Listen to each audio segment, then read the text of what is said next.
sum of exterior angle of polygon is equals to 360 degree. किसी भी polygon exterior angle का सम और exterior angle का सम 360 डिग्री। सपोज हमें क्वेश्चन दिया हुआ है कि कोई पॉलीगॉन है जिसकी नंबर ऑफ साइड n है। नंबर ऑफ साइड कितनी है? n है। मेजर करो उसके ईच एक्सटीरियर एंगल की वैल्यू कितनी हो, उसके ईच एक्सटीरियर एंगल की वैल्यू कितनी हो। गिवन है एक पॉलीगॉन है जिसकी नंबर ऑफ साइड कितनी है? n नंबर ऑफ साइड है। बताना है major of each exterior angle कितना हो। जैसे कि जानते हैं कि सम ऑफ ऑल एक्सटीरियर एंगल कितना होता है? 360 डिग्री। तो एक एक्सटीरियर एंगल का मेजर कितना हो जाएगा? 360 डिग्री अपॉन n। n यहाँ क्या है? Number of side. n क्या है यहाँ पर? Number of side of regular polygon, number of side, ठीक है ना। पर पॉलीगॉन कैसा होना चाहिए? रेगुलर पॉलीगॉन होना चाहिए। पॉलीगॉन कैसा होना चाहिए? Regular polygon.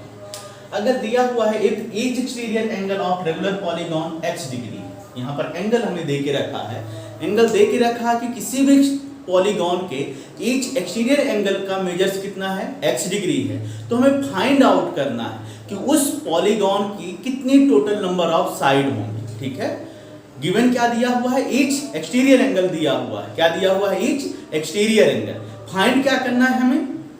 फाइंड करना है कि कितनी नंबर ऑफ साइड्स इस पॉलीगॉन की होंगी, ठीक है। चलिए देखते हैं। तो then number of side n is equals to 360 upon measure of one exterior angle, measure of one exterior angle. अगर यहां पर number of side whole number में आती है, कैसे आती हैं? होल नंबर में, तो पॉलीगॉन पॉसिबल होगा। और अगर होल नंबर के अलावा कोई नंबर फ्रैक्शन में आता है, डेसिमल में आता है, तो पॉलीगॉन पॉसिबल नहीं होगा। क्यों? क्योंकि कोई भी साइड फ्रैक्शन के फॉर्म में रिप्रेजेंट नहीं कराई जा सकती। साइड हमेशा किसके फॉर्म में होंगी? होल नंबर के फॉर्म में होंगी। तो अगर इसका रेशियो होल नंबर के फॉर्म में आता है, ये पॉलीगॉन बनाया जा सकता है। अगर ये नहीं आता है तो ये पॉलीगॉन एग्जिस्ट नहीं करेगा। फिर एक बेसिक प्रॉपर्टी है कि किसी भी corresponding exterior angle plus interior angle का सम कितना होता है? 180 डिग्री होता है। यानी exterior angle plus interior angle is equal to कितना? 180 डिग्री। तो हम यहाँ से लिखकर वैल्यू फाइंड आउट कर सकते हैं। अगर हमको एक्सटीरियर एंगल की वैल्यू दिया हुआ है और पॉलीगॉन के इंटीरियर एंगल की वैल्यू हमें बतानी है, तो हम क्या कर सकते हैं?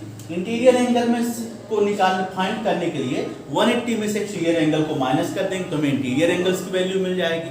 और अगर हमें इंटीरियर एंगल की वैल्यू दी हुई है, एक्सटीरियर एंगल की वैल्यू फाइंड आउट करनी है, तो क्या करेंगे? हम 180 में से इंटीरियर एंगल को सब्ट्रैक्ट करा देंगे तो हमें एक्सटीरियर एंगल की प्रॉपर्टी मिल जाएगी। यहाँ पर हम दो क्वेश्चन ले रहे हैं एग्जाम्पल के लिए। पहला क्वेश्चन है कि हमें ईच एक्सटीरियर एंगल की वैल्यू दी हुई है। फाइंड क्या करना है? फाइंड करना number of side of the regular polygon. Second case में हमें क्या है? ईच इंटीरियर एंगल की वैल्यू दी हुई है।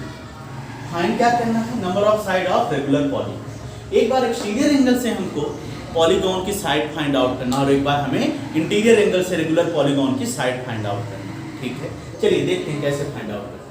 क्वेश्चन दिया हुआ है कि ईच एक्सटीरियर एंगल कितनी डिग्री है? एक बार हम 24 डिग्री लेंगे, दूसरा केस क्या लेंगे? 60 डिग्री। तो नंबर ऑफ साइड, फर्स्ट के लिए number of side is equal 360 degree upon x यानी each exterior angle upon each exterior angle. तो 360 डिग्री अपॉन 24 कट करते हैं 12 से, 12 13 जा 12 2 जा, कट करेंगे कितना है? 15। यानी number of side is equal to कितना हो गया? Number of side is equal to 15। तो अगर किसी रेगुलर पॉलीगॉन के ईच एक्सटीरियर एंगल की वैल्यू 24 डिग्री है तो उस पॉलीगॉन में कितनी टोटल नंबर ऑफ साइड्स होंगी? उस पॉलीगॉन में टोटल नंबर ऑफ साइड कितनी है? 15। अगर किसी सेकंड केस अगर लेते हैं कि एक्सटीरियर एंगल कितने डिग्री का? 60 डिग्री का है। यहाँ से number of side of regular polygon equal हो जाएगा 360 डिग्री अपॉन 60। कैंसिल आउट करते हैं, क्या होगा? 6। तो number of side n is equal to कितना हो जाएगा? 6। तो कोई एक्सटीरियर एंगल कोई रेगुलर पॉलीगॉन जिसके एक्सटीरियर एंगल का मेजर कितना है? 60 डिग्री है, तो उसकी कितनी नंबर ऑफ साइड होंगी? 6 नंबर ऑफ साइड होंगी। सेकंड क्वेश्चन को सॉल्व करते हैं। सेकंड क्वेश्चन कह रहा है कि हमें गिवन में क्या है, इंटीरियर एंगल की वैल्यू दी हुई है, एक्सटीरियर एंगल की वैल्यू गिवन नहीं है। वैल्यू किसकी गिवन है? इंटीरियर एंगल की वैल्यू गिवन है। और पूछ रहा है कि इस रेगुलर पॉलीगॉन में कितनी नंबर ऑफ साइड होंगी। अच्छा, इंटीरियर एंगल की वैल्यू दे रहा है और पूछ क्या रहा है हमसे? पूछ रहा है number of side of regular polygon. तो हम सबसे पहले हमें पता है कि interior angle, measure of interior angle plus exterior angle is equal to कितना होता है? 180 डिग्री। इंटीरियर की वैल्यू दी, एक्सटीरियर की तो वैल्यू दी ही नहीं है। हम यहाँ से किसकी वैल्यू फाइंड आउट कर सकते हैं? Exterior angle is equal to हो जाएगा 180 minus measure of each interior angle हो जाएगा। चलिए निकाल लेते हैं। 180 माइनस 108 कितना आ जाएगा? 72 डिग्री। यानी major of each exterior angle कितना आ गया? ईच एक्सटीरियर एंगल हमारा आ गया 72 डिग्री। जब एक्सटीरियर एंगल की वैल्यू आ गई तो फिर से हम फॉर्मूला पुट कर देंगे। तो number of side of regular polygon is equal to हो जाएगा 360 upon measure of each exterior angle equal 360 upon कितना आया है एक्सटीरियर एंगल का वैल्यू 72। कट करते हैं, 12 6 जा 12 30 जा 6 5 जा। Number of side n is equal to कितनी आ जाएगी? Number of side n is equal to आ जाएगी 5। यानी कैसा पॉलीगॉन? ये रेगुलर पेंटागन। कैसा है ये रेगुलर पेंटागन? फिर से एक बात समझते हैं कि इन क्वेश्चन में हम क्या हैं। एक बार दोनों में निकालना क्या है? रेगुलर पॉलीगॉन की नंबर ऑफ साइड निकाली। क्या निकाली? रेगुलर पॉलीगॉन की नंबर ऑफ साइड निकाली। बट कैसे? दो डिफरेंट केस है। एक बार हमको ईच एक्सटीरियर एंगल दिया हुआ है और एक बार ईच इंटीरियर एंगल दिया हुआ है। तो जब एक्सटीरियर एंगल दिया तो उसके लिए हमारे पास directly formula number of side equal to 360 upon measure of each exterior angle. इससे हम फाइंड आउट कर लेंगे कितने नंबर ऑफ साइड का रेगुलर पॉलीगॉन। बट अगर हमें इंटीरियर एंगल दिया हुआ है और पूछ क्या रहा है? सेम वैल्यू चीज सेम पूछ रहा है, कितने साइड का रेगुलर पॉलीगॉन होगा। तो क्या करेंगे? हम कह देंगे कि नहीं, हमसे नहीं बनता है क्वेश्चन, ऐसा बोलेंगे? बिल्कुल नहीं, ऐसा नहीं बोलेंगे। तुम्हारे पास एक तरीका है। क्या है? Interior angle plus exterior angle का सम कितना होता है? 180 डिग्री। प्रॉब्लम तो यही है ना कि एक्सटीरियर एंगल की वैल्यू नहीं पता है। तो हम क्या कर सकते हैं? यहाँ से एक्सटीरियर एंगल फाइंड आउट कर सकते हैं। Exterior angle is equal to 180 minus interior angle. Exterior angle की वैल्यू मिल गई, फॉर्मूले में पुट करो, हमको साइड मिल जाएंगे। ओके, तो चलिए आते हैं उस टॉपिक पे जिस टॉपिक का बेसब्री से इंतजार था, क्वाड्रिलेटरल। अभी तक तो हमने क्वाड्रिलेटरल के लिए सारी कहानी पढ़ी कि क्वाड्रिलेटरल बनता है कैसे। अब हम पढ़ रहे हैं क्वाड्रिलेटरल। क्वाड्रिलेटरल क्या है? क्वाड्रिलेटरल एक पॉलीगॉन है जो कितनी साइड से मिलके बना होता है? 4 साइड से मिलके बना हुआ होता है। तो हमने एक साइड ली AB, BC, CD and D। तो ये 4 साइड से मिलकर बना हुआ एक पॉलीगॉन है। सिंपल क्लोज्ड कर्व ही है। सिंपल क्लोज्ड कर्व है जिसको हम क्या बोल सकते हैं? पॉलीगॉन बोल सकते हैं। कितनी साइड है? 4 साइड है, AB, BC, CD and D, यानी 4 लाइन सेगमेंट है हमारे पास। इसकी कुछ प्रॉपर्टीज के बारे में पढ़ते हैं, जैसे एडजेसेंट। एडजेसेंट का मतलब होता है पड़ोसी। एडजेसेंट का मतलब क्या है? पड़ोसी, जो हमारे जस्ट बगल में है, जो हमारे पास में है। ठीक है, हम ऐसे हैंड ओपन करें और वो हमें मिल जाए तो क्या कहलाएगा? एडजेसेंट। अपोजिट का मतलब जो एकदम हमारे सामने है, एकदम कैसा है? हमारे सामने है, तो वो अपोजिट कहलाएगा। हमने कहा राम, वो बोले श्याम, तो क्या कहलाएगा? अपोजिट कहलाएगा। हम जो बोल रहे हैं वो उसका उल्टा ही बोल रहा है। हम दिन बोल रहे हैं तो क्या बोल रहा है? रात बोल रहा है। चलिए देखते हैं कैसे। एडजेसेंट का मतलब क्या होता है? तो जब एडजेसेंट साइड फाइंड आउट करना होता है तो हमको मीटिंग पॉइंट यानी वर्टेक्स को ध्यान देना पड़ता है। किसको ध्यान देना पड़ता है? वर्टेक्स को। यानी कौन दोस्ती कराएगा इन दोनों के बीच में? जो वर्टेक्स होता है, यानी जो मीटिंग पॉइंट होता है। हमने कहा चलो भैया मीटिंग पॉइंट बताओ, क्या तुम कौन कौन से एडजेसेंट साइड को बता सकते हो? तो बोला कि यहां से देखो A से AB बन रहा है और AD बन रहा है, मतलब AB एंड AD दोनों कैसी साइड हो जाएंगे? एडजेसेंट साइड हो जाएंगे। मुझे एक पेयर मिल गया, एक मिल गया AB और एक मिल गया AD। मैंने कहा चलो ये तो तुमसे मिल गए, ये तुमसे A से मिल गए। मैंने B से पूछा, B तुम भी क्या बता सकते हो कि एडजेसेंट साइड कौन सी है? तो B ने कहा देखो भैया, एक साइड ये बन रही है और एक साइड मुझसे ये बन रही है। तो A B and B C ये दोनों क्या होंगे? एडजेसेंट होंगे। ए बी एंड कौन सी? बी सी ये कैसी साइड होंगी? एडजेसेंट। जब मैंने सी से पूछा कि क्या तुम भी बता सकते हो कौन कौन सी साइड एडजेसेंट, बोला बिल्कुल, B C and C D ये भी दोनों कैसी साइड? एडजेसेंट साइड है। B C and C D ये दोनों भी क्या है? एडजेसेंट। मैंने डी से पूछा कि तुम्हारे कौन कौन से पड़ोसी हैं, तो बोलता है सी डी और ए डी, सी डी और ए डी। तो देखो किसी भी क्वाड्रिलेटरल में 4 पेयर पाए जाते हैं एडजेसेंट साइड के। कितने पेयर पाए जाते हैं? 4 पेयर पाए जाते हैं एडजेसेंट साइड। अगर हम वर्टेक्स ए को लेते हैं तो ए से हमें 2 एडजेसेंट साइड मिलती है, A D and A B. B से हमें ए बी और बी सी मिलेगी, सी से हमें बी सी और सी डी मिलेगी, डी से हमें C D and A D मिलेगी। अब एडजेसेंट एंगल की बात कर लेते हैं। तो एडजेसेंट एंगल देखने के लिए हमें ध्यान देना पड़ता है लाइन सेगमेंट पे। एडजेसेंट एंगल क्या होते हैं? जो सेम लाइन सेगमेंट, जो लाइन सेगमेंट दोनों में क्या होता है? कॉमन होता है। जब किन्हीं दो एंगल के बीच एटलीस्ट एक लाइन सेगमेंट क्या हो? कॉमन हो। और इस लाइन सेगमेंट को एंगल में हम क्या बोलते थे? आर्म बोलते थे। एक आर्म क्या होनी चाहिए? कॉमन होनी चाहिए। चलिए देखते हैं कैसे। हमने बोला भैया A B, line segment A B, आप बताओ कौन से 2 एंगल पड़ोसी हैं यानी एडजेसेंट हैं। तो ए बी लाइन बोलता है कि देखो एक एंगल डी ए बी बन रहा है, दूसरा एंगल ए बी सी, मतलब एक एंगल ए और एक एंगल क्या है? बी। ये दोनों एडजेसेंट, ये दोनों क्या है? पड़ोसी हैं। मैंने कहा अच्छा, एंगल ए और एंगल बी एडजेसेंट हो गया। फिर बी और सी, हमने बी सी से पूछा कि भैया तुम भी बताओ कौन कौन से पड़ोसी हैं, तो बोलता है बी और सी क्या है? एडजेसेंट एंगल है। एंगल बी और एंगल सी क्या है? एडजेसेंट। फिर सी से अगर देखेंगे हम तो एंगल सी और एंगल डी क्या होंगे? हमारे एडजेसेंट होंगे, angle C and angle D. फिर अगर हम एडी से देखते हैं तो कौन से होंगे? Angle A and angle D. अच्छा, यहां भी एडजेसेंट एंगल के भी 4 पेयर पाए गए, बिल्कुल। तो हम देखते हैं 4 पेयर एडजेसेंट साइड के भी होते हैं और 4 पेयर एडजेसेंट एंगल के भी होते हैं। गुड। अपोजिट साइड क्या होती है? अपोजिट साइड कैसे निकालें?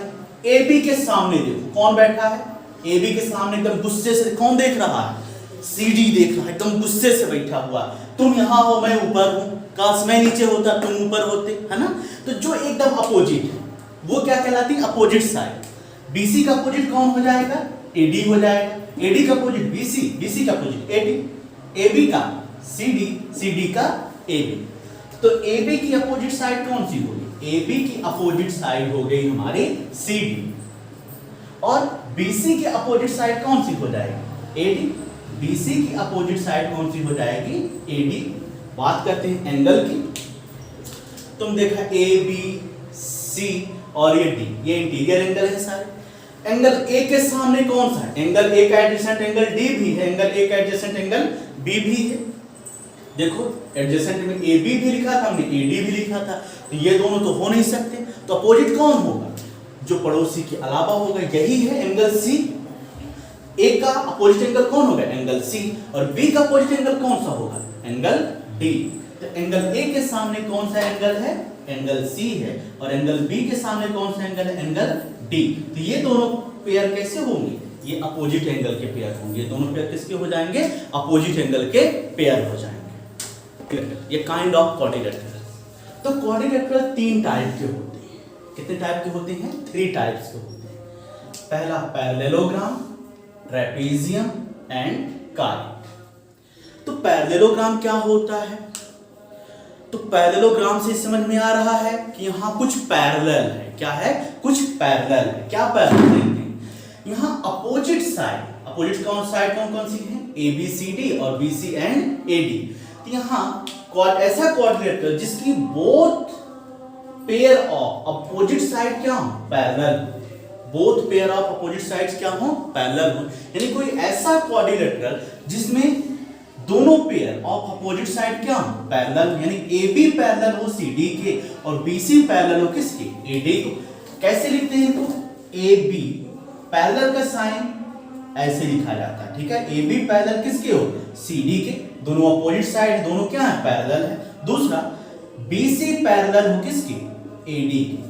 पैरेलल का मतलब होता है कोई दो लाइन जो एक दूसरे को कभी भी इंटरसेक्ट ना करें, कोई दो लाइन जो एक दूसरे को कभी भी इंटरसेक्ट ना करें और हमेशा इनके बीच की डिस्टेंस क्या रहे, इक्वल रहे, क्या रहे, दोनों की डिस्टेंस हम बीच की हमेशा इक्वल रहे। यानी ऐसी दो लाइनें जो हमेशा इक्विडिस्टेंट होती हैं और किसी भी डायरेक्शन में हम एक्सटेंड कराएं, वो लाइन आपस में कभी भी कट ना करें, उन लाइंस को क्या बोलते हैं, पैरेलल लाइंस बोलते हैं।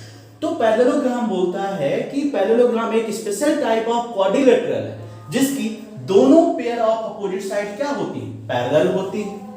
ट्रेपेजियम कहता है कि अगर किसी क्वाड्रिलेटरल की केवल एक पेयर ऑफ अपोजिट साइड क्या हो, पैरेलल हो, तो क्या कहलाएगा, ट्रेपेजियम। जैसे इसमें हमको देखने को मिल रहा है कि AB पैरेलल है किसके, CD के, AB पैरेलल है किसके, CD के पैरेलल है।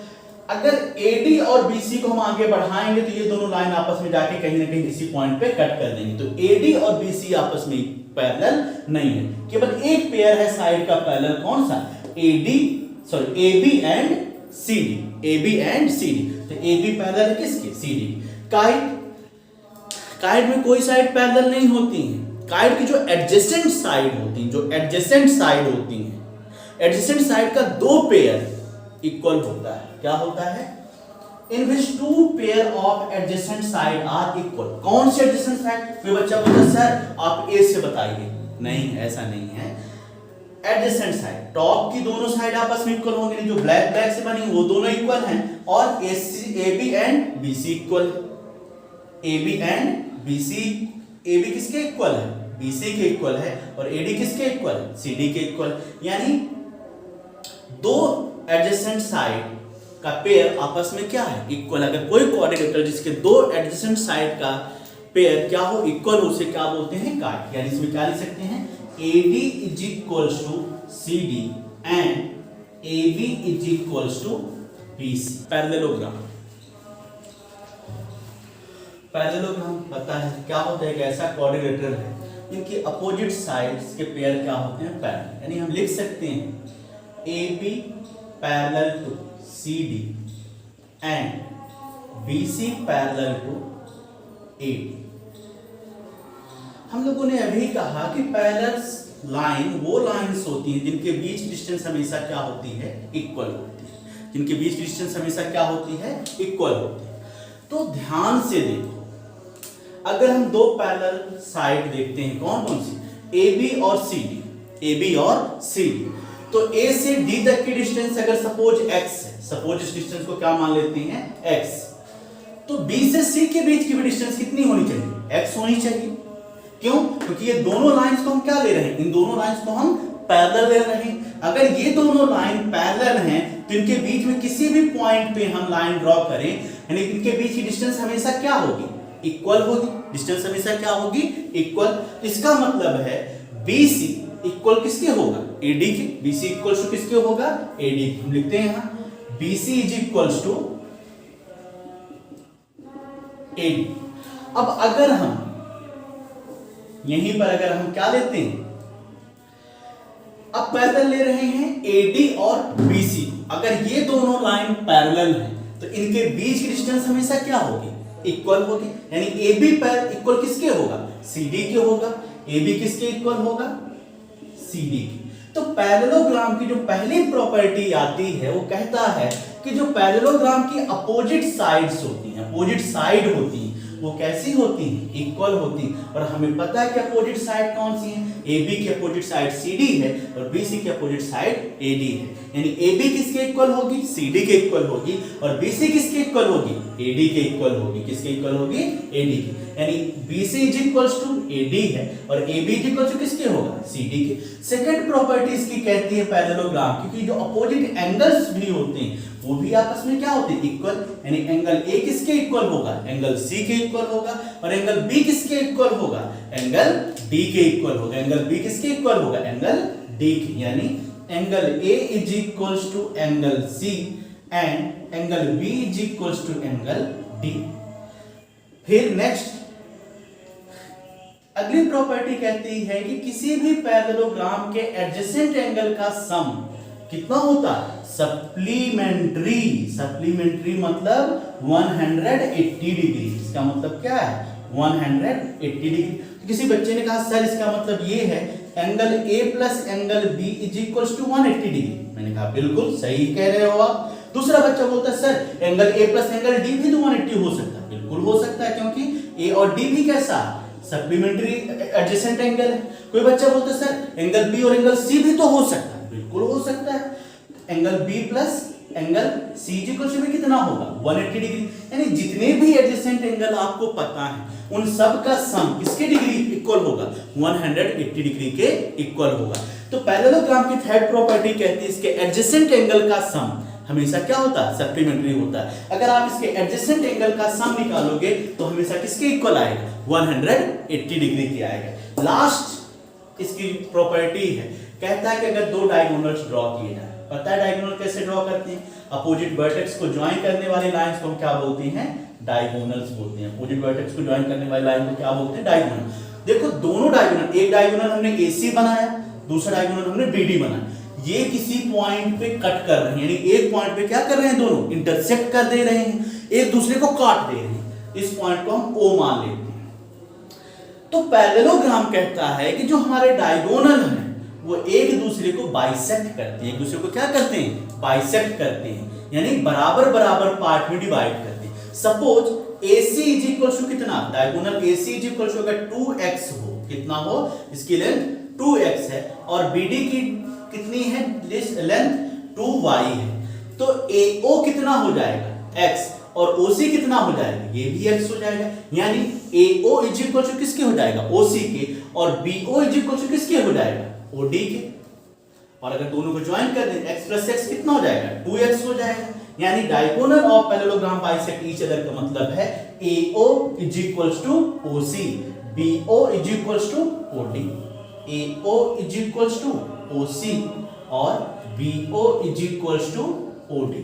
तो अगर आपको पैरेललोग्राम दिया हुआ है तो आप कितनी प्रॉपर्टीज यूज कर सकते हैं। अगर आपको पैरेललोग्राम का क्वेश्चन दिया हुआ है, फर्स्ट प्रॉपर्टी इसकी अपोजिट साइड इक्वल होती है, सेकंड अपोजिट एंगल इक्वल होते हैं, एडजेसेंट एंगल का सम 180 डिग्री होता है और डायगोनल एक दूसरे को बाइसेक्ट करती है। ये चार प्रॉपर्टीज को आप किसी भी क्वेश्चन में यूज कर सकते हो। ओके, रेक्टेंगल पैरेललोग्राम तीन टाइप का होता है। Number first rectangle, number second square, number third rhombus. तो रेक्टेंगल, स्क्वायर और रोम्बस वो सारी प्रॉपर्टी रखते हैं जो किसकी होती है पैरेललोग्राम की होती है, जो किसकी होती हैं पैरेललोग्राम। यानी रेक्टेंगल, स्क्वायर, रोम्बस तीनों की अपोजिट साइड क्या होती हैं, pair of opposite side parallel होती हैं, तीनों के अपोजिट साइड इक्वल होते हैं, तीनों के अपोजिट एंगल क्या होते हैं इक्वल होते हैं, तीनों के रेक्टेंगल के, स्क्वायर के भी और रोम्बस के भी डायगोनल एक दूसरे को बाइसेक्ट करते हैं। ये जो चार प्रॉपर्टी पैरेललोग्राम की हैं वो चारों प्रॉपर्टी इन तीनों में रहती है। क्यों? क्योंकि पैरेललोग्राम के ही फॉर्म है रेक्टेंगल, स्क्वायर और रोम्बस। अब रेक्टेंगल के पास स्पेशल क्या होता है जिससे इसका नाम रेक्टेंगल पड़ा, पैरेललोग्राम से क्या बन गया रेक्टेंगल बन गया। तो इसके पास पैरेललोग्राम से दो ज्यादा प्रॉपर्टीज होती हैं। पैरेललोग्राम के अलावा भी इसके पास दो और प्रॉपर्टी, कौन सी वो दोनों प्रॉपर्टीज हैं? तो पहली प्रॉपर्टी है कि इसके सारे इंटीरियर एंगल क्या होते हैं राइट एंगल होते हैं, यानी 90 डिग्री के होते हैं। यानी इसका हर एक इंटीरियर एंगल 90 डिग्री, 90 डिग्री और 90 डिग्री, 90 डिग्री का होता है। चारों एंगल कितनी डिग्री के होते हैं 90 डिग्री के होते हैं। सेकंड इसके पास जो प्रॉपर्टी है वो कहता है कि जो इसका डायगोनल होता है वो इक्वल होता है, यानी AC इक्वल होगा किसके BD के। AC इक्वल किसके होगा BD के। याद रखना मैंने पैरेललोग्राम में कहीं भी नहीं कहा था कि डायगोनल इक्वल होते हैं, मैंने कहा डायगोनल बाइसेक्ट करते हैं, डायगोनल एक दूसरे को बराबर बराबर पार्ट में डिवाइड करते हैं। हमने ये कहीं भी नहीं कहा कि पैरेललोग्राम के डायगोनल इक्वल होते हैं। लेकिन रेक्टेंगल एक ऐसा पैरेललोग्राम है जो इक्वल डायगोनल्स रखता है, बाइसेक्ट तो करेगा ही करेगा। क्यों करेगा? क्योंकि वो पैरेललोग्राम का ही फॉर्म है, तो बाइसेक्ट तो करना ही है। बट उसके बाद भी इसके डायगोनल क्या होते हैं इक्वल लेंथ के होते हैं। क्या होते हैं इक्वल लेंथ। यानी हम इसको लिख सकते हैं AC इज इक्वल टू किसके होता है BD के इक्वल होता है। AC इज इक्वल टू किसके होता है BD के। और इसके चारों angle, angle A is equal to angle B is equal to angle C is equal to angle D किसके इक्वल होते हैं? 90 डिग्री। चारों एंगल आपस में इक्वल भी होते हैं और किसके इक्वल होते हैं? 90 डिग्री। हमने पैरेललोग्राम में कहा था केवल अपोजिट एंगल इक्वल होते हैं, बट रेक्टेंगल में चारों एंगल किसके इक्वल? 90, यानी चारों एंगल आपस में भी क्या होते हैं? इक्वल होते हैं। तो रेक्टेंगल एक स्पेशल केस है पैरेललोग्राम का जिसमें ऑल फोर इंटीरियर एंगल किसके इक्वल होते हैं? राइट एंगल के होते हैं। और दूसरी प्रॉपर्टी क्या? जो इसके डायगोनल्स हैं वो दोनों ही क्या होते हैं? इक्वल होते हैं। ओके।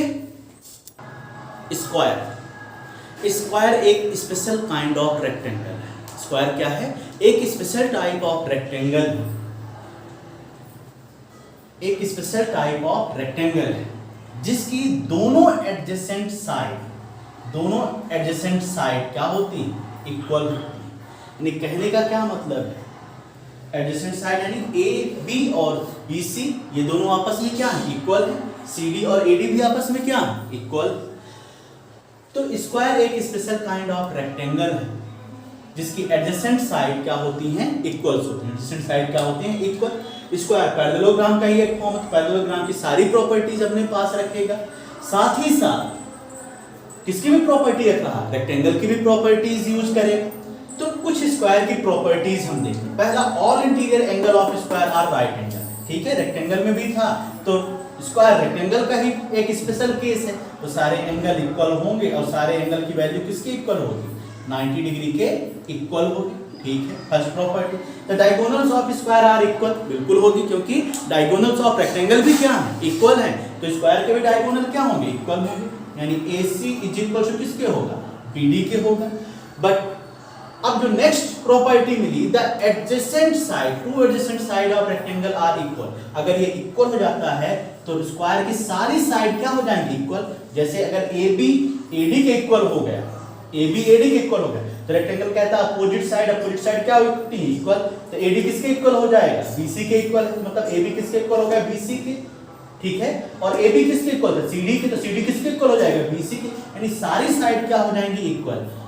तो स्क्वायर की चारों साइड AB BC CD और AD क्या होती हैं? इक्वल होती हैं। स्क्वायर के डायगोनल तो हमने कहा कि इक्वल है, बट डायगोनल जो बाइसेक्ट करते हैं तो कितने डिग्री एंगल में बाइसेक्ट करते हैं? राइट एंगल पे। 90 और 90 डिग्री एंगल पे क्या करते हैं? बाइसेक्ट करते हैं। रेक्टेंगल के डायगोनल बाइसेक्ट भी करते हैं, इक्वल भी होते हैं, बट वो राइट एंगल 90 डिग्री पे बाइसेक्ट नहीं करते हैं, यानी राइट एंगल पे इंटरसेक्ट नहीं करते हैं। बट स्क्वायर के डायगोनल एक दूसरे को राइट एंगल में क्या करते हैं? इंटरसेक्ट करते हैं, यानी बाइसेक्ट करते हैं। तो कहने का मतलब ये है कि अगर हम AC परपेंडिकुलरली बाइसेक्ट करता है किसके? BD के। AC परपेंडिकुलर होता है किसके? BD के। Last, diagonal bisect the angle of square. Diagonal के जो स्क्वायर के डायगोनल होते हैं वो इंटीरियर एंगल को क्या कर देते हैं? बाइसेक्ट कर देते हैं। हमने कहा ये सारे एंगल कितने डिग्री के होते हैं? 90 डिग्री के होते हैं।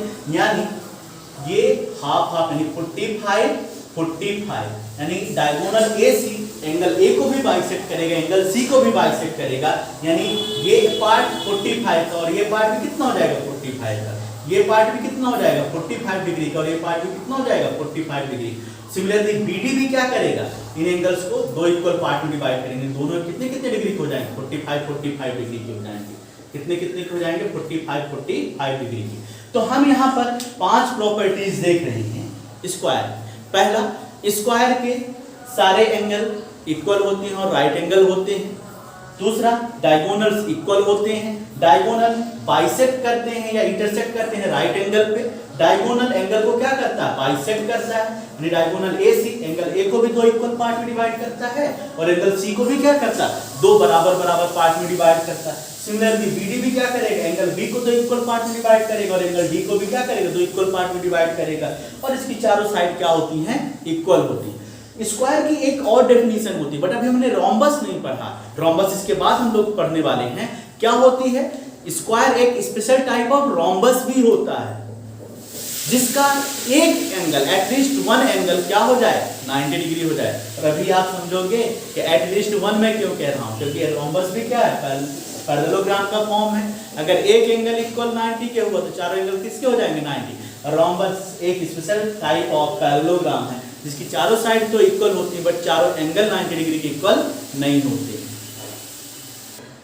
रोम्बस लास्ट केस पैरेललोग्राम का, अगर किसी पैरेललोग्राम की दो एडजेसेंट साइड इक्वल हो जाती हैं तो उस पैरेललोग्राम को क्या बोलते हैं, रोम्बस बोलते हैं।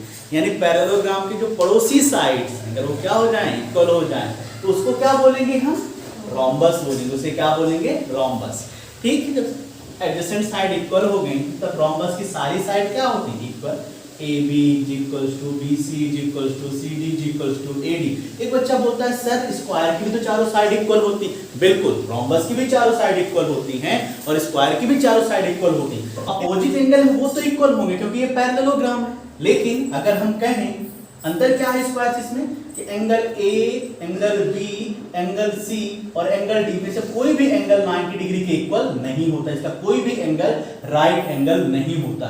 तो रोम्बस और स्क्वायर में क्या डिफरेंस है, रोम्बस और स्क्वायर में डिफरेंस ये है कि रोम्बस के भी चारों डिफरेंस, रोम्बस के चारों में से कोई भी एंगल 90 डिग्री के इक्वल नहीं होता है, लेकिन स्क्वायर के चारों एंगल किसके इक्वल होते हैं, राइट एंगल के इक्वल होते हैं। और रोम्बस का कोई भी एंगल राइट एंगल नहीं होता है। Second, diagonal of rhombus intersect करते हैं राइट एंगल पे, बट इसके डायगोनल जो हैं वो आपस में इक्वल नहीं होते हैं। और स्क्वायर के डायगोनल आपस में इक्वल भी होते हैं और इंटरसेक्ट भी करते हैं, कैसे, राइट एंगल पे। बट रोम्बस के डायगोनल इंटरसेक्ट तो करते हैं राइट एंगल पे पर इक्वल नहीं होते। डायगोनल के जो रोम्बस के जो डायगोनल्स हैं वो एंगल को बाइसेक्ट करते हैं। एंगल को क्या करते हैं, बाइसेक्ट करते हैं, दो इक्वल पार्ट में डिवाइड करते हैं। दो इक्वल पार्ट में क्या करते हैं, डिवाइड करते हैं। तो रोम्बस एक स्पेशल काइंड ऑफ पैरेललोग्राम है जिसकी एडजेसेंट साइड इक्वल होती हैं, चारों साइड तो इक्वल होती हैं, बस इसका कोई भी एंगल 90 डिग्री के इक्वल नहीं होता है। इसके डायगोनल इक्वल नहीं होते हैं बट इसके डायगोनल एक दूसरे को 90 डिग्री पे इंटरसेक्ट करते हैं। और लास्ट जो डायगोनल होता है वो इनके एंगल्स को, इंटीग्रल एंगल्स को दो इक्वल पार्ट में डिवाइड करता है। तो ट्रेपेजियम एक क्वाड्रिलेटरल है जिसमें one pair of opposite sides क्या होती हैं, पैरेलल होती हैं। ट्रेपेजियम एक ऐसा क्वाड्रिलेटरल है जिसमें एक अपोजिट पेयर साइड का क्या होता है, पैरेलल होता है। एक इंपॉर्टेंट बात आपको ध्यान रखनी है कि वो साइड जो पैरेलल होती हैं, क्या होती हैं, पैरेलल, उन्हें बेसिस बोलते हैं। क्या बोलते हैं, बेसिस। ध्यान रखना इस वर्ड को, बेसिस ऑफ द ट्रेपेजियम बोलते हैं। यानी साइड AB और साइड CD को क्या बोला जाएगा, बेसिस ऑफ ट्रेपेजियम। बेसिस कौन कौन सी हैं, साइड AB और साइड CD। फिर पहली प्रॉपर्टी होती है ट्रेपेजियम की, the angle on the same basis. ध्यान रखना है किसमें, सेम बेसिस में। तो अगर हम बेसिस AB पे बात करें तो कौन कौन से एंगल बन रहे हैं, एंगल A और एंगल B बन रहे हैं। तो जो सेम बेस पे एंगल होते हैं वो इक्वल होते हैं, यानी angle A is equal to किसके होगा, एंगल B के। और दूसरा बेस कौन सा हमारा, CD में। तो CD पे कौन कौन से एंगल बन रहे हैं, एंगल C और एंगल D। तो एंगल C इक्वल होगा किसके, एंगल D के।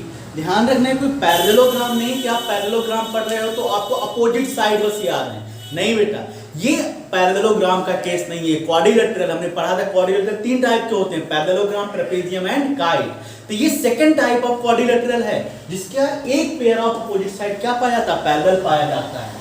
तो angle on the same basis क्या होते हैं, इक्वल। और बेसिस क्या है, वो साइड जो पैरेलल होती हैं, जो साइड पैरेलल होती है उनको क्या बोलते हैं, बेसिस बोलते हैं। तो बेसिस में हमने देखा एंगल A और एंगल B बन रहा और इसमें क्या बन रहा है, एंगल C और एंगल D। तो जो सेम बेस पे एंगल बन रहे होते हैं, बेस AB पे कौन सा बन रहा है, एंगल A और एंगल B बन रहे हैं, और बेस CD पे कौन से एंगल बन रहे हैं, एंगल C और एंगल D। ये दोनों एंगल क्या होते हैं, इक्वल होते हैं। बहुत इंपॉर्टेंट प्रॉपर्टी जो आपको ध्यान में रखना है। होता क्या, बच्चा कंफ्यूज रहता है पैरेललोग्राम से। तो ट्रेपेजियम कोई पैरेललोग्राम नहीं है कि जो आपको अपोजिट एंगल या पैरेललोग्राम की प्रॉपर्टी यहाँ यूज करनी। आप पैरेललोग्राम की property rectangle, square and rhombus में यूज कर सकते हो, लेकिन ट्रेपेजियम पैरेललोग्राम नहीं है, ये आपको ध्यान रखना है।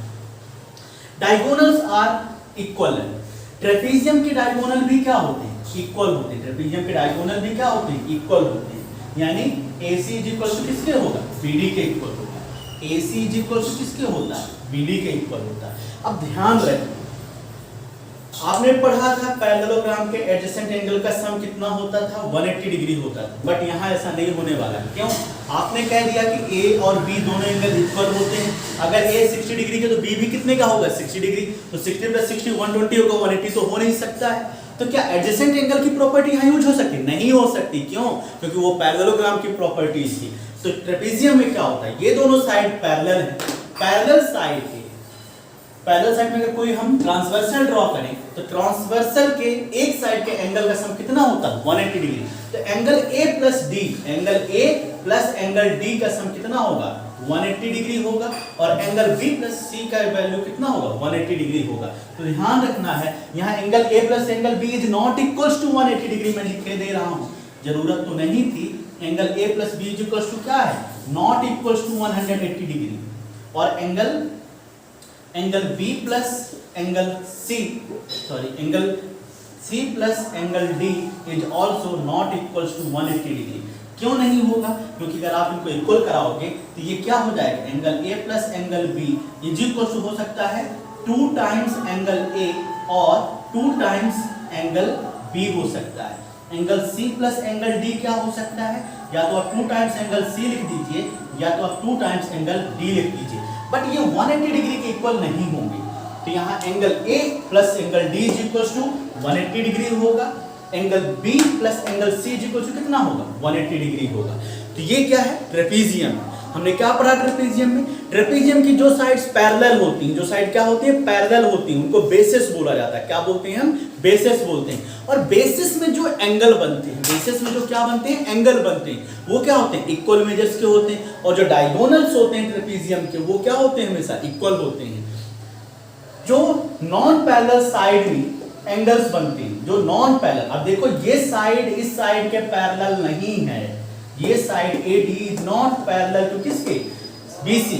तो जो नॉन पैरेलल साइड पे एंगल बनते हैं उनका सम किसके इक्वल होता है, 180 डिग्री के इक्वल होता है। किसके इक्वल होता है, 180 डिग्री के। एक केस बचता है, अगर किसी ट्रेपीजियम की नॉन पैरेलल साइड क्या हो जाए, इक्वल हो जाए। किसी ट्रेपीजियम की नॉन पैरेलल साइड क्या हो, इक्वल हो, नॉन पैरेलल साइड इक्वल हो, उस ट्रेपीजियम को क्या बोलते हैं हम, आइसोसेलेस ट्रेपीजियम बोलते हैं। क्या बोलते हैं, आइसोसेलेस ट्रेपीजियम। सपोज दिया हुआ है AB पैरेलल है किसके, CD के, AB पैरेलल है किसके, CD के। एंड जो नॉन पैरेलल साइड है AD, साइड AD इक्वल है किसके, BC के। तो ऐसे ट्रेपीजियम को हम आइसोसेलेस ट्रेपीजियम बोलते हैं। क्या बोलते हैं, आइसोसेलेस ट्रेपीजियम बोलते हैं। क्या बोलते हैं, आइसोसेलेस ट्रेपीजियम बोलते हैं। ओके, तो अगर किसी ट्रेपीजियम की non parallel side equal length की होती है तो उस ट्रेपीजियम को क्या बोला जाता है, आइसोसेलेस ट्रेपीजियम बोला जाता है। बहुत ध्यान से काइट समझते हैं। लास्ट केस से वीडियो थोड़ा लंबी हो रहा है,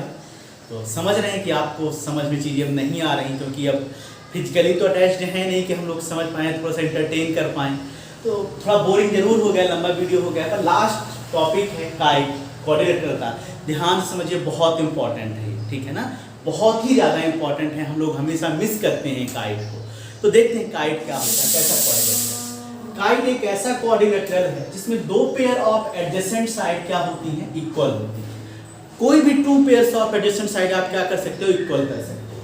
जैसे मैंने यहाँ एक काइट बनाया है ABCD, क्या बनाया है, ABCD बनाया है। इसमें AD इक्वल है किसके, CD के, और AB इज इक्वल टू किसके, BC के है।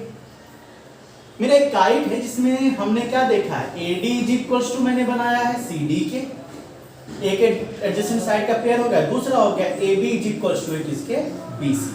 अब इसकी कुछ प्रॉपर्टीज हैं, आप ध्यान से देखिए, इसकी कुछ प्रॉपर्टीज हैं। काइट के दोनों डायगोनल इंटरसेक्ट करते हैं। मैं क्या कह रहा हूं, इंटरसेक्ट, बाइसेक्ट की बात नहीं कर रहा हूं, ध्यान रखना। इंटरसेक्ट करते हैं कैसे, राइट एंगल। क्या करते हैं, इंटरसेक्ट करते हैं राइट एंगल। यानी हम कह सकते हैं कि AC परपेंडिकुलर होता है डायगोनल BD, या डायगोनल BD परपेंडिकुलर होता है AC। सेकंड, ये जो एंगल्स हैं A और C, इस पूरे काइट में केवल एंगल ए एंगल सी के इक्वल होता है। आप ये मत समझिएगा कि ये अपोजिट एंगल इक्वल हो रहे हैं, बिल्कुल नहीं। एंगल ए केवल इक्वल है एंगल सी के, एंगल बी डी के इक्वल कभी भी नहीं हो सकता है। तो आप ये कॉन्सेप्ट मत बनाइए कि काइट के अपोजिट एंगल इक्वल होते हैं, बिल्कुल नहीं। केवल एंगल ए किसके इक्वल होगा, एंगल सी के होगा। और जब डायगोनल बीडी ड्रॉ करेंगे तो डायगोनल एसी को दो इक्वल पार्ट में डिवाइड कर देगा। ध्यान रखें, दोनों डायगोनल बाइसेक्ट नहीं करते। डायगोनल बीडी एसी को बाय डिफॉल्ट दो इक्वल पार्ट में डिवाइड कर देता है। तो एंगल ए केवल एंगल सी के इक्वल होता है और ओ ए इज इक्वल टू किसके होता है, ओसी को मैं लिख दे रहा हूं कि angle B is not equals to angle D इस डायग्राम के अकॉर्डिंग, ठीक है ना। और O B is not equals to O D, O B is not equals to O D according to इस डायग्राम। अगर आपने यहां से ए बी सी डी लिया है तो चेंज हो जाएगा, ठीक है ना। तब क्या होगा, चेंज होगा। आप जैसे नेमिंग लोगे ये सामने सामने के एंगल क्या होंगे, इक्वल होंगे। और ये जो छोटा वाला डायगोनल है उसको बड़ा वाला डायगोनल दो इक्वल पार्ट में डिवाइड करता है। फिर नेक्स्ट डायगोनल बीडी जो होता है, जो बड़ा वाला डायगोनल बीडी है, वो एंगल्स को, कौन कौन से एंगल्स को, एंगल बी और एंगल डी को बाइसेक्ट करता है, इक्वल इक्वल पार्ट में क्या करता है, डिवाइड करता है। एंगल बी और एंगल डी को क्या करता है, इक्वल पार्ट में डिवाइड करता है। साथ ही कॉन्ग्रुएंट एक वर्ड, नया वर्ड यूज कर रहे हैं जो आपके लेवल से थोड़ा सा ऊपर, आप 9th में को पढ़ते हैं। कॉन्ग्रुएंसी का मतलब होता है कि जब किसी भी दो फिगर्स के सारे एंगल और सारी साइड इक्वल हो जाएं तो उसे हम कॉन्ग्रुएंस बोलते हैं। यानी किन्हीं भी दो फिगर के सारे रिस्पेक्टिव एंगल और रिस्पेक्टिव साइड इक्वल होते हैं तो उनको क्या बोलते हैं, हम कॉन्ग्रुएंट बोलते हैं। और अगर केवल सारे एंगल इक्वल हैं तब उसको हम कॉन्ग्रुएंट नहीं बोलते, उसको हम सिमिलर बोलते हैं। थोड़ा सा कॉन्सेप्ट ऊपर क्लास का है लेकिन हमको यहाँ समझना पड़ेगा क्योंकि जब तक हम 9th पहुंचेंगे या अपर क्लासेस में पहुंचेंगे ये चीज बोल चुकी होगी, ठीक है ना। तो बड़ा वाला जो डायगोनल बीडी होता है वो काइट को दो कॉन्ग्रुएंट ट्रायंगल में डिवाइड करता है। आप यानी कह सकते हो कि डायगोनल बीडी के अकॉर्डिंग आप काइट की सिमेट्री पा सकते हो। यानी अगर आप डायगोनल बीडी से सी को ऐसे पकड़ के इधर रोटेट कराओ तो सी किससे कोइंसाइड कर जाएगा, ए से कोइंसाइड कर जाएगा। यानी ये पार्ट इस पार्ट को क्या कर देगा, ओवरलैप कर लेगा। यानी ये पार्ट कंप्लीटली इस पार्ट को पूरा का पूरा कवर कर लेगा। ओके, आई होप आपको कोऑर्डिनेटर अच्छा लगा होगा। अगर अच्छा लगा है तो आप कमेंट करिए, कुछ सजेशंस हैं वो भी बताइए ताकि हम